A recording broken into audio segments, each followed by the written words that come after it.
ناخذ الساوند of vernacular، كيفية لفظ الأصوات في اللغة العامية.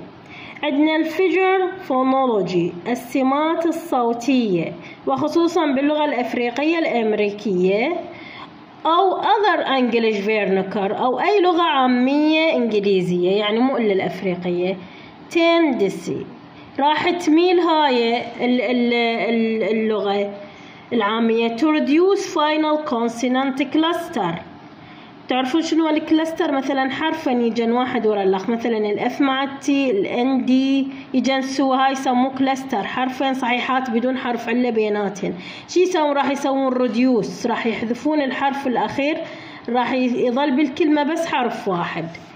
to reduce لتقليل أو خفض أو حذف الفاينل كونسونانت، الحرف الأخير الصحيح بالمجموعة مال الكلاستر، فقط الكلاستر، يعني إذا هو أكو حرف واحد صحيح بنهاية الكلمة ما ينحذف، بس الكلاستر اللي هو مزدوج.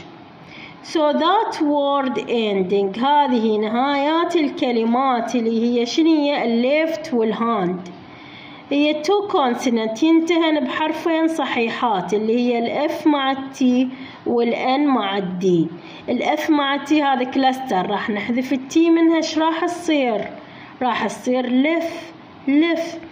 هي مو اليد اليسار، صارت لفهان، يعني ما يمكن ما تفتهمي شنو معناها.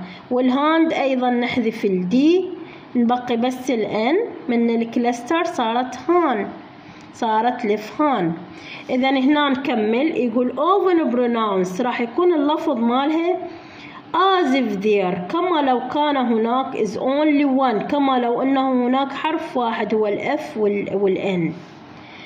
this can be affected، هذا شيء هذا يأثر على البرونونسيشن، على لفظ الباست تنس، على الماضي البسيط اللي هو الإيدي، الماضي البسيط الإيدي. affected راح يأثر لنا على نطق الماضي البسيط، لأن هو شنو الماضي البسيط؟ مثلا كلمة iced، مثلج، هاي مو إيدي ماضي، إذا حذفناها ايش راح يصير؟ راح يصير eyes، راح يتحول الفعل إلى اسم، راح يتحول إلى ثلج اسم، راح يصير ايس تي وراح يكون بدون معنى. يعني شنو الثلج؟ هو شاي، هاي راح يصير كلام مخربط. إنما هنا ايس تي شاي مثلج هنا صحيح صفة، بس هو كفعل بإيدي نعتبره، فهذا راح affected الباست تنس ED form، إضافة الإيدي in certain context، في سياقات معينة.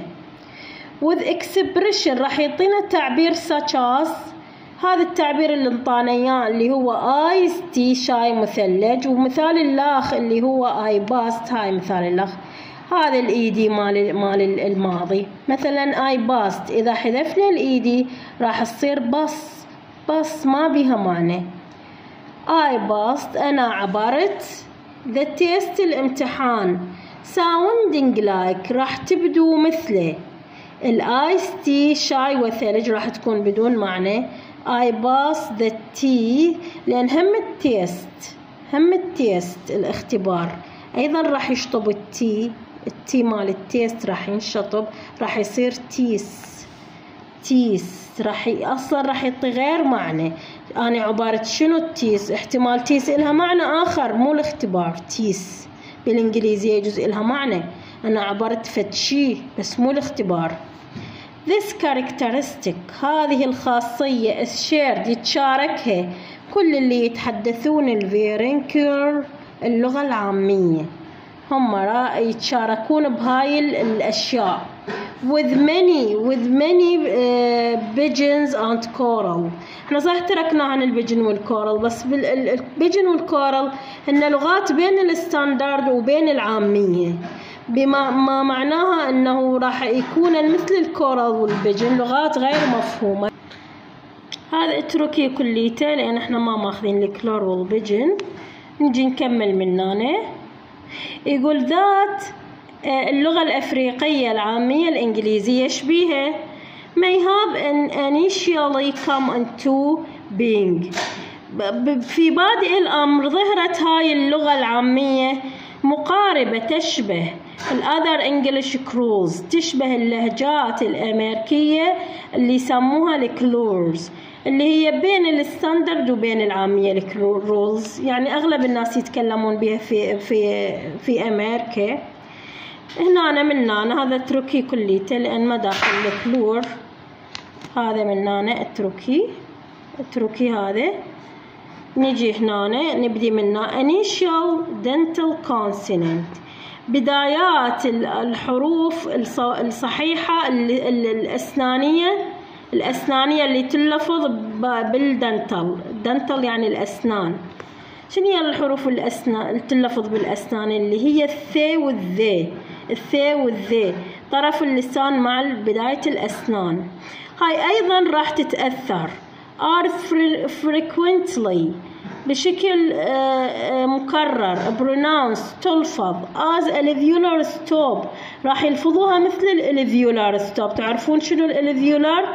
الحروف الوقفية السنخية اللي هي الام الان الانج، هاي حروف وقفية سنخية، راح تلفظ الثن مثل الحروف السنخ، راح تلفظ تن دا دتن دات، ما يقولون ذات، يلفظون التي اتش دي دات. with the result مما ينتج عنه that the definite article، أنه أداة التعريف definite article يعني أداة التعريف ذي، إيش بيها ذي أداة التعريف؟ راح تلفظ مو ذي، راح تلفظ heard، راح تكون تسمع heard يعني تسمع as دي، ذي راح تسمع دي، لأن قلنا تي اتش اللفظة شنو؟ اللفظة دي، اللفظة دي، هنا اللفظة دي. as in you، عندنا هنا مثال يقول you the man اللفظة ديمان، هي هاي تي اتش ديمان. انطي مثال، احفظي مثال. other morphology figure، هسه نجي على السمات المورفولوجي. سمات المورفولوجي اللي هي متعلقة بشنو؟ بأس الشخص الثالث. المورفولوجي يعني القواعد، أس الشخص الثالث، أس التملك، هذا نجي واحد ورا الأخ ناخذهن. الفيجر فونولوجي such as possessive كالتملك. إيش بيه هذا التملك اللي هو أس التملك؟ مثلا مو احنا نقول جونز جيرل فريند، حبيبة جون، هم يشيلون الاسم مال التملك يحذفوه. ايش راح يلفظوا؟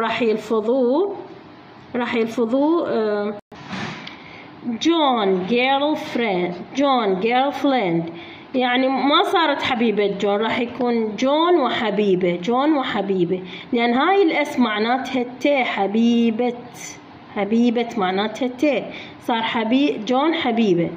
وكذلك and third person singular، الصفة الثانية مال الشخص الثالث الأس. أيضا هاي مثلا she loves him، هي تحبه، الأس هاي معناتها هو، لأن love وحدها تحب، loves يعني تحبه. are not typically used، ما يستخدموها. not use، اكتبي not use، لا تستخدم. not use ما تستخدم، يعني not use. مثلا she راح يقولون she love him، هي تحب لكن مو تحبه، she love هي تحب، بعدين هم حدها، صارت خلل بالجملة. also when a phrase contain، وكذلك عندما العبارات تحتوي على obvious indicator، إشارات واضحة. obvious يعني واضحة، وانديكيتر إشارات واضحة تدل على أنه الشخص اللي يتكلم بيجي مورفولوجي أنه شخص عامي، ما يتكلم بأسلوب يعني مال المتعلمين. كذلك عندنا الobvious indicator، الإشارات مال الجمع، البيولر نمبر، إشارات الجمع. النمبر يعني مفرد أو جمع. the bular s، هسه الصفة الثالثة البيولر s. إيش بيها البيولر s؟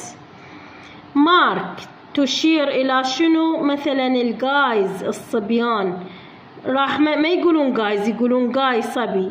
friends يقولون friend، راح يحذفون اس الجمع. is usually not included غير متضمنة، غير متضمنة يعني ما يحطوها يحذفوها. مثلا احنا نقول two guys يقولون two guy يعني اثنين ولد، ما يقولون اثنين ولد جمع، يقولون اثنين ولد. one of my friends واحد من أصدقائي، راح يقولون one of my friend واحد من صديقي. صار خلل باللفظ.